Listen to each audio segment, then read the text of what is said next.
주의 은혜 너의 위에 천대까지 흘러가리. 너의 가정 너의 자녀 그 자녀의 자녀까지. 오늘 본문은 신명기 8장 1절로 10절까지 말씀 한 절씩 교독하겠습니다. 내가 오늘 명하는 모든 명령을 너희는 지켜 행하라. 그리하면 너희가 살고 번성하고 여호와께서 너희의 조상들에게 맹세하신 땅에 들어가서 그것을 차지하리라. 내 하나님 여호와께서 이 40년 동안에 내게 광야 길을 걷게 하신 것을 기억하라. 이는 너를 낮추시며 너를 시험하사 내 마음이 어떠한지 그 명령을 지키는지 지키지 않는지 알려 하심이라. 너를 낮추시며 너를 줄이게 하시며 또 너도 알지 못하며 내 조상들도 알지 못하던 만나를 내게 먹이신 것은 사람이 떡으로만 사는 것이 아니요 여호와의 입에서 나오는 모든 말씀으로 사는 줄을 내가 알게 하려 하심이니라. 이 40년 동안에 내 의복이 헤어지지 아니하였고 내 발이 부르트지 아니하였느니라. 너는 사람이 그 아들을 징계함 같이 내 하나님 여호와께서 너를 징계하시는 줄을 마음에 생각하고 내 하나님 여호와의 명령을 지켜 그의 길을 따라가며 그를 경외해야 할지니라.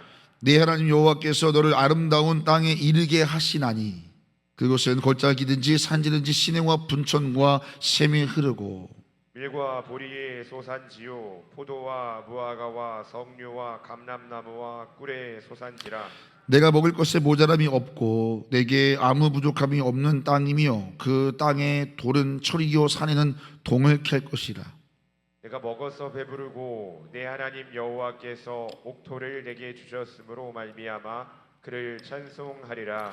아멘. 오늘 신명기 8장 1절로 10절을 본문으로 풍요함 속에서 지켜야 할 삶의 우선순위라는 제목으로 하나님 말씀 증거하겠습니다. 오늘 그 강매 집사님께서 이따 우리가 기도하겠지만은 어제 전화가 늦게 오셨어요. 근데 금요일 날 오후에 퇴원을 하셔가지고 지금 이제 병원에 이제 계속 일주일에 한 번씩 가서 진료를 받고 이제 항암 치료 3번 남았다 이런 연락을 주셨어요. 아무튼 여러분 기도해 주셔가지고 아주 저 한 달 만에 우리 강매 집사님 집으로 다시 돌아가셨어요. 하나님께서 치유하고 계신 줄로 믿습니다. 우리 하나님께 영광의 박수를 올려드립니다. 하나님 감사드립니다.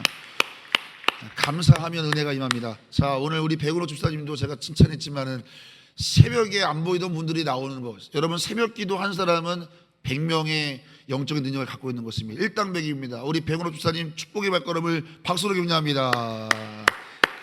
네, 우리 이은경 권사님은 제가 지난주에 칭찬을 한번 말씀을 드려서 감사드리고요.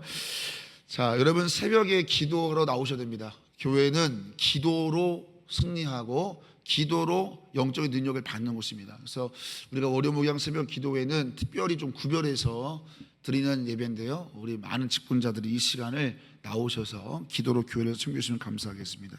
자, 오늘 이 신명기 8장 말씀은 우리 인생이 넉넉할 때, 그러니까 우리 인생이 풍요로울 때 삶의 어떤 우선순위를 가는 게 중요하냐라고 하는 귀한 말씀입니다. 여러분 이스라엘 백성들은 이제 고난의 행군이 이제 끝납니다. 이스라엘은 풍요의 땅으로 들어갑니다. 그게 광야 2세대입니다. 그러니까 이 신명기를 대하는 이 청중들은 이제 40년의 광야가 끝나고 젖과 꿀이 흐르는 땅으로 들어가는 자들입니다. 자, 여러분 극심한 결핍과 생존의 위협이 가득했던 광야를 지나서 비옥하고 부족함이 없는 새로운 세상으로 들어가는 겁니다.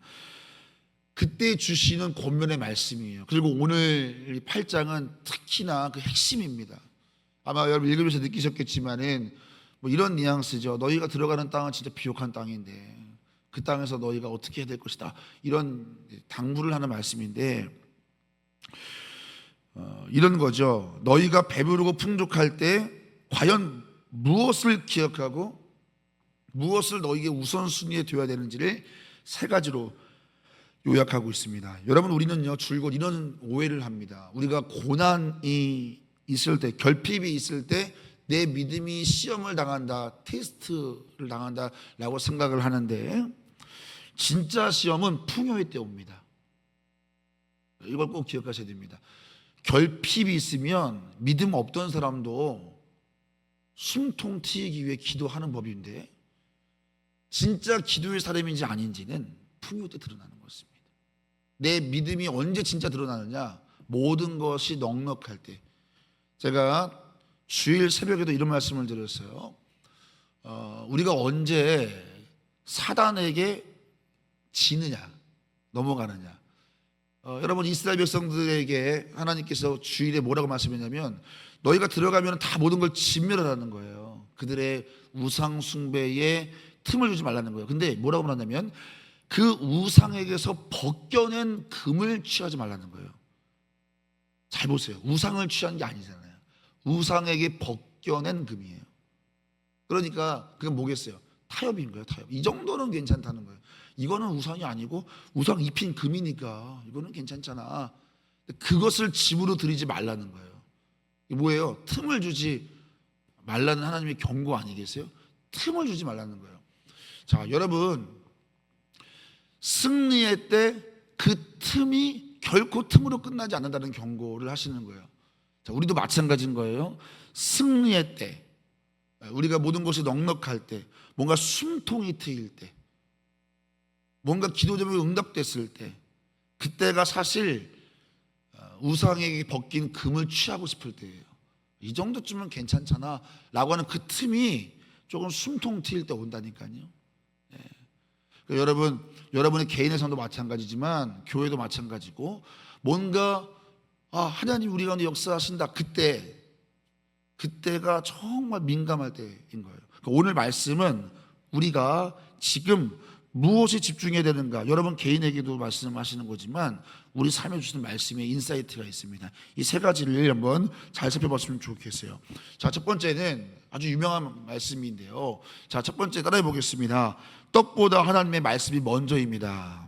떡보다 하나님의 말씀이 먼저입니다. 자, 3절을 한번 읽어보겠습니다. 3절 말씀입니다. 시작. 사람이 떡으로만 사는 것이 아니요 여호와의 입에서 나오는 모든 말씀으로 사는 줄을 내가 알게 하려 하십니다.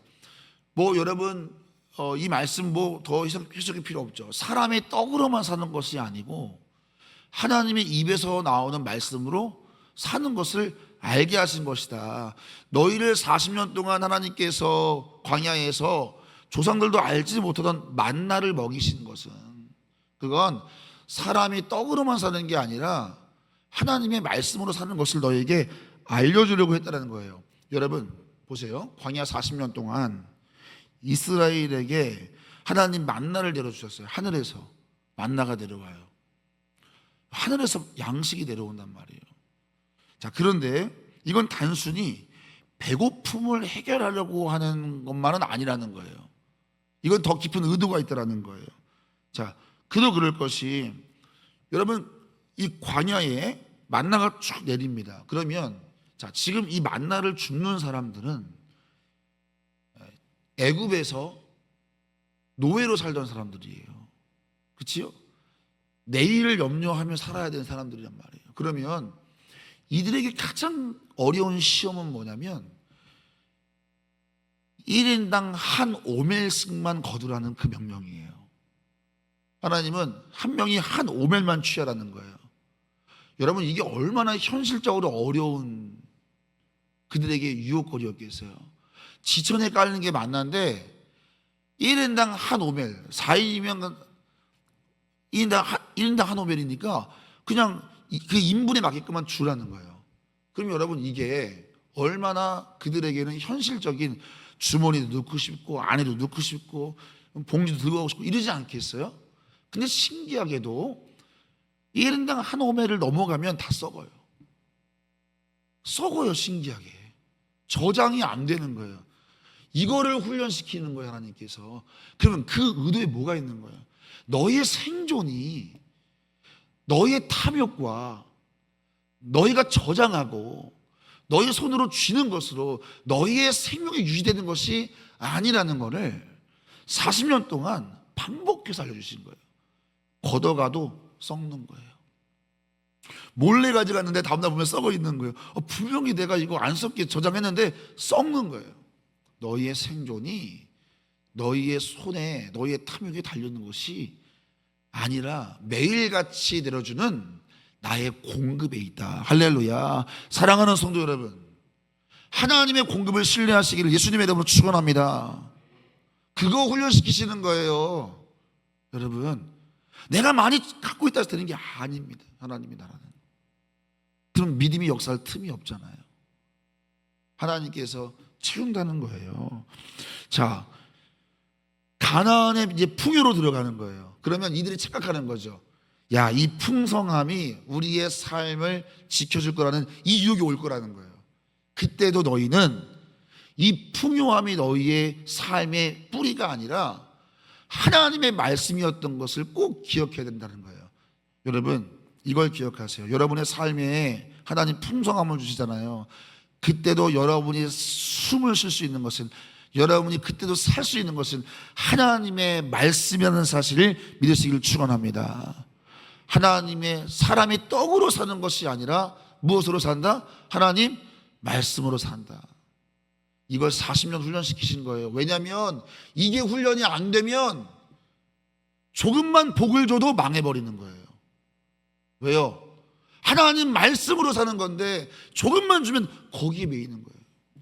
그래서 40년 동안 주구장창 어떤 풍성함이 있어도 그들이 여전히 말씀이라는 거예요. 여러분, 저는 사랑하는 우리 좋은 육교회 성도님들에게 이런 경험이 있기를 바라요.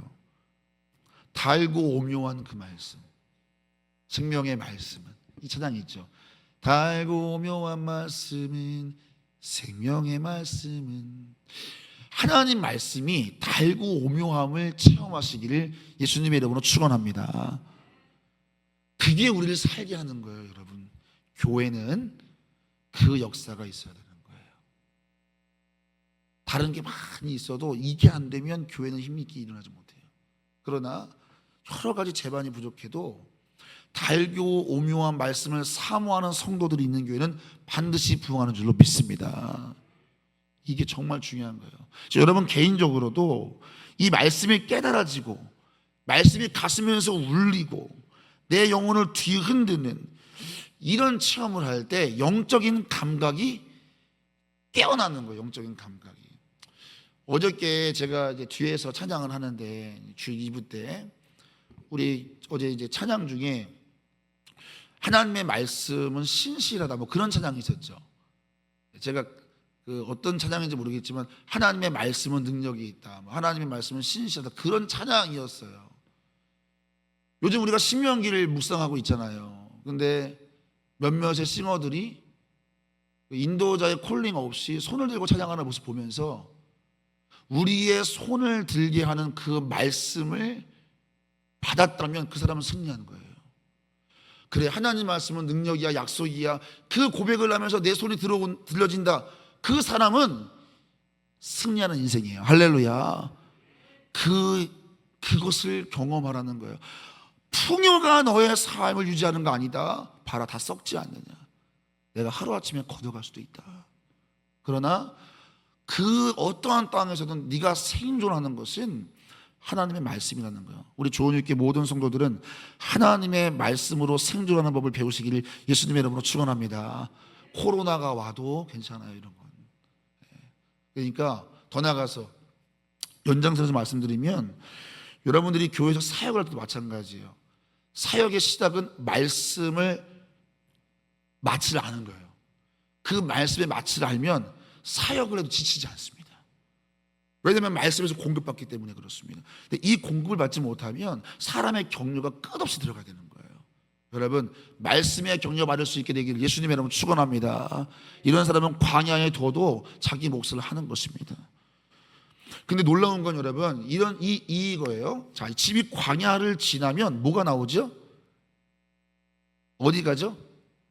약속의 땅에 나오죠. 하나님이 언제 우리 인생을 광야로 가져가냐면 하나님이 예비하신 복을 주기 전에 광야를 불러요. 그리고 그 광야에서 뭐를 훈련시키냐면 말씀을 붙잡는 훈련을 시켜요. 왜냐하면 복을 주면 이 말씀을 놓치거든요. 그러니까 여러분의 인생 속에 혹시 지금 광야가 왔다, 내 삶에 좀 광야가 와서 그거는 전조 증상이다. 어떤 전조 증상이에요? 하나님의 응답이 코앞에 있다는 걸 기억하세요. 다만 그 광야는 뭐 하는 시간이냐면 말씀을 훈련하는 시간이에요. 꼭 기억하세요. 하나님이 여러분을 말씀 의지하게 하시는 거예요. 그 훈련이 되면 하나님 복 주셔도 감당할 수 있어요. 할렐루야. 복은요, 감당할 수 있는 실력이 필요한 거예요.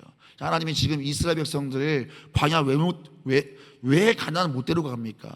10하루길입니다, 여러분. 아무것도 아닙니다. 10하루길인데 40년 걸렸습니다. 하나님의 마음을 잘 읽어내세요. 그 땅을 감당할 수 있는 그릇을 만드시는 거예요. 주고 싶으신 거예요. 난 이 땅을 너무 주고 싶은데 딱 보니까 이대로는 안 되겠다. 가면 축복이 저주가 되겠구나. 그러면 40년 힘들더라도 축복을 감당할 그릇을 함께 준비하자. 그래서 여러분의 인생 속에 광야로 부르셨다면 여러분 그 시간을 소망하세요. 하나님 곧 응답하시겠군요. 그때는 하나님 말씀으로 부르시는 거니까 더 말씀에 집중하셔서 하나님과 동역하시기를 예수님의 이름으로 축원합니다. 자, 첫 번째는 우리가 풍요로울 때 첫 번째 우선순위, 말씀 놓치지 말아라. 우리 교회 부흥할 겁니다. 할렐루야. 그때도 말씀 놓치지 마시는 말입니다. 말씀을 무조건 붙잡아야 됩니다. 그것이 모든 것의 시작입니다. 그리고 완성입니다. 두 번째는, 자, 따라해 보겠습니다. 동행하시는 은혜를 기억하라. 동행하시는 은혜를 기억하라. 4절 말씀 있습니다. 4절입니다. 시작. 이 40년 동안에 내 의복이 헤어지지 아니하였고 내 발이 내 발이 부르트지 부르트지 아니하였다. 아니하였느니라. 동행하시는 은혜를 기억하는 게 무슨 말이냐면 조금 풍요로우면 다 지 잘나서 한 줄 아는 거예요. 우리가 그렇다는 거예요. 아, 내가 했어. 여러분, 그러다 우리가 광야 40년을 돌아보세요. 뭐라고 말씀해요? 이 40년 동안 네 의복이 해지지 아니하고 네 발이 부르트지 않았음을 기억하라는 거예요. 그 풍성할 때, 모든 것이 넉넉할 때 네가 한 거 아니라는 거 기억하라는 것입니다. 네 힘과 능력으로 버텨내는 세월 아니었다는 것입니다.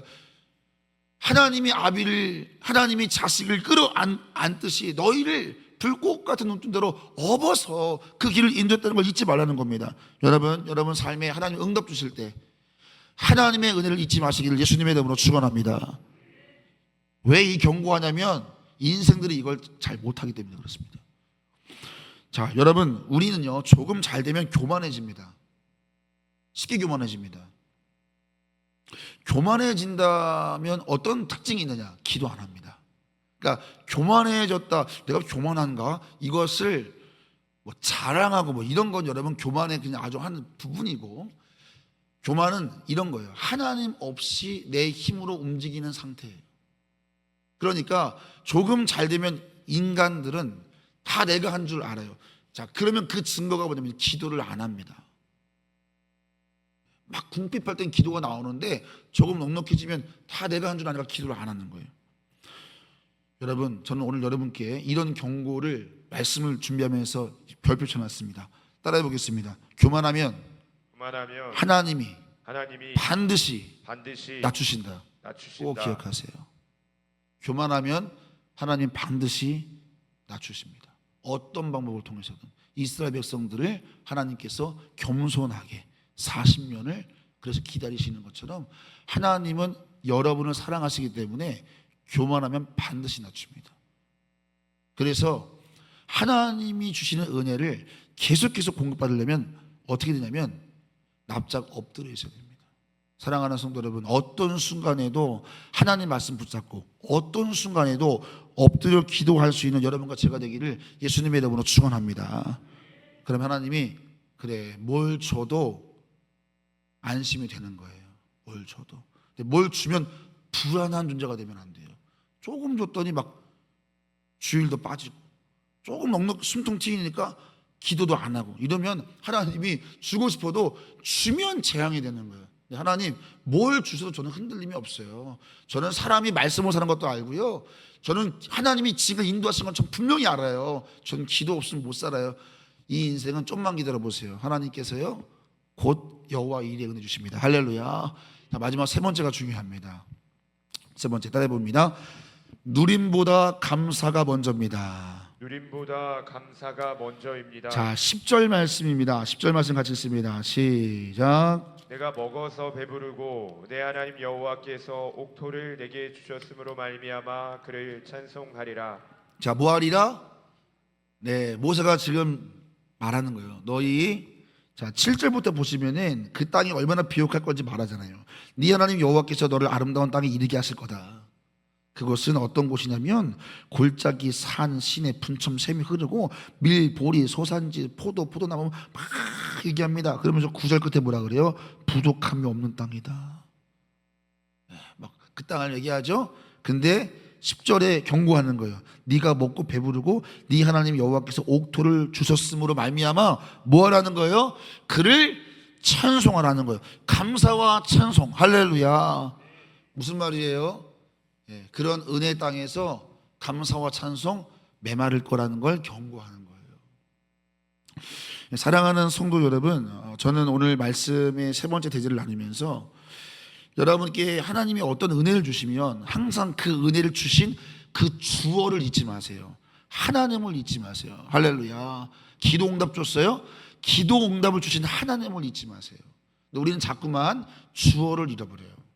그리고 그 주어를 잃어버리고 우리는 현상에만 매몰됩니다. 응답에만 집중하거나, 그죠? 하나님이 해결하신 어떤 사건에 집중합니다. 치유를 받았으면 치유에 집중합니다. 그러나 더 중요한 것은 우리를 치유하시고 고치시고 우리를 회복시키시고 풍성케 하시는 하나님께 감사하고 하나님께 찬송하시기를 축원합니다. 자, 여러분, 그래서 이런 말 있죠. 감사는 기적의 마중물이다. 하나님은요, 감사와 찬송을 부르는 자에게 더 주죠. 왜냐하면 우리가 세상 가운데서 하나님께 감사하고 찬송을 부르는 하나님의 왕 같은 제사장의 사명을 감당해야 되는 거예요. 그래서 우리에게 부어주셨는데 우리가 세상 가운데에서 하나님을 찬양한다, 감사한다. 여러분, 이보다 귀한 선교가 있을까요? 이보다 귀한 전도가 있을까요? 그러니까 하나님은 감사하고 찬양할 줄 아는 사람에게 계속 부어주시는 거예요. 여러분, 우리 교회가 많이 감사하기를 축원합니다. 어저께 제가 2부 설교하는데 우리 선교팀 들어오는데 너무 깊은 거예요. 너무 감격스러운 거예요. 하나님 보실 때 얼마나 깊을까. 여러분, 지금 많이 감사할 수 있게 되기를 예수님 여러분 축원합니다. 하나님 더 부어주실 것입니다. 더 부어주시죠. 우리가 감사하면. 하나님을 잊지 마십시오. 하나님이 하신 것입니다. 그래서 하나님이 하셨습니다. 이걸 인정하는 것이 감사와 찬송이고, 이 감사와 찬송이 있을 때 하나님은 우리가 아직 경험하지 못한 것을 우리에게 더 부으신 은혜가 있는 거예요. 자, 말씀 정리합니다. 하나님이 인생에 풍성함을 주세요. 우리 조은유교회도 광야를 지나서 어쩌면 2세대예요. 김윤석 원로 목사님께서 광야를 지나오셨고, 저는 여호수아와 같이 이제 성도 여러분들과 함께 이전보다는 조금 더 나은 환경 속에서 우리 교회의 이 길을 끌어가는 거예요. 여러분, 그럼 우리의 입술 속에서 뭐가 나와야 되면 감사가 나와야 됩니다. 할렐루야. 찬양이 나와야 됩니다. 지금까지 인도하셨잖아요. 하나님이 염려하지 말고, 불신하지 말고, 사람이 사는 것은 떡이 아니라 말씀이다. 할렐루야. 수준이 높아져야 되는 거죠. 우리는 말씀을 붙잡고, 두 번째, 그래, 은혜였어. 하나님 감사합니다. 모든 것이 하나님 은혜였음을 잊지 말고, 마지막 세 번째는 그 어느 때보다 우리가 감사와 찬송에 더 힘있게 일어나야 되는 거예요. 그러면 이제 우리 자녀 세대는 더 큰 복을 누리게 되겠지요. 우리가 받은 복으로 자녀들이 망하는 게 아니라 그 복을 감당할 수 있는 넉넉한 그릇들도 되는 것입니다. 오늘 이 말씀 여러분 가슴에 새기세요. 첫 번째가 뭐였어요? 말씀이에요. 말씀. 두 번째는 뭐예요? 은혜입니다. 세 번째는 감사예요. 이 세 가지를 모세가 너무너무 간절히 당부합니다. 신명기에 계속 반복됩니다. 왜지요? 조금 복받으면 이 세 가지가 흔들려요. 이 세 가지가 흔들리는 것은 하나님이라는 주어를 놓칠 때 나오는 거예요. 그래서 여러분의 가정도 마찬가지입니다. 지금까지 다 주의 은혜잖아요, 여러분. 그렇죠? 저는 가끔씩 그런 생각해요. 지금 지은이나 고은이 둘 중에 하나가 아프면 내가 목회를 할 수 있을까? 그러면 얼마나 감사한지 몰라요. 여러분, 한 아이가 병원에 누워있다고 생각해 보세요. 제가 어떻게 목회에 집중하겠어요? 하루에 절반은 병원 가서 있어야 되고, 여러분의 기도 제목도 다 그냥 담임 목사님 자녀가 돼야 되고, 그러지 않겠어요? 돌아보면 그래, 너네가 안 아픈 게 은혜다, 너네는 사역 다 한 거다, 이런 마음 드는 거예요. 여러분, 우리가 감사할 게 왜 없지요? 다 주님의 은혜지요. 다 주님의 은혜지요. 여러분, 우리가 감사할 것을 지금 잘 보세요. 너무 많습니다. 그래서 이 세 가지, 하나님 말씀 꼭 붙잡고 사시고, 은혜, 오늘도 이 은혜 얼마나 넘쳐요. 세 번째, 하나님께 감사하는, 그럴 때 여러분의 삶과 우리 교회에 계속된 부흥이 임할 줄로 믿습니다. 자, 우리 시간 기도하겠습니다. 여러분이 세 가지를 한번 점검해 보면서, 내가 뭘 놓치고 있지? 말씀인가? 하나님의 흔적의 은혜인가? 아니면 감사와 찬송인가? 내가 놓치고 있는 것들을 좀 점검하면서, 하나님이 어떤 복을 주셔도 염려되지 않고 불안하지 않은 그런 인생 되게 해달라고, 우리 다 함께 이 시간 주여 일창하시고 우리 말씀 붙잡고 기도하겠습니다. 주여, 하나님, 약속의 땅을 누리는 것 하나님의 소원입니다. 우리의 삶 기도응답, 우리의 삶 풍성해지는 거 하나님의 소원인 줄로 믿습니다. 그런데 하나님 못 주실 때 있습니다. 광야 40년 그저 저주 내린 거 아닙니다. 그 땅을 건강하게 누렸으면 좋겠다. 너희가 그 땅에서도 여전히 말씀 붙잡아야 되고, 나의 손길을 기억해야 되고, 감사할 수 있어야 되는데, 그것이 준비가 안 되면 내가 너에게 줄 수 없다는 그 아버지의 마음을 오늘 새벽에 배우게 됩니다. 하나님, 어떤 복을 주셔도 주님 이제 준비됐습니다, 부어주십시오 라고 기도할 수 있는 우리 모두가 되게 하여 주옵소서. 그래서 하나님이 이 땅의 기름진 복, 하늘의 신령한 복, 심지어 넘어서 우리 어제 말씀 나눈 것처럼 그 모든 복을 흘려보낼 수 있는 복덩어리가 되게 하여 주시옵소서. 주님이 어떤 풍성함을 주셔도 안심할 수 있는 좋은 육궤가 되게 하여 주옵소서. 감사하며 예수님의 이름으로 간절히 기도하옵나이다. 아멘.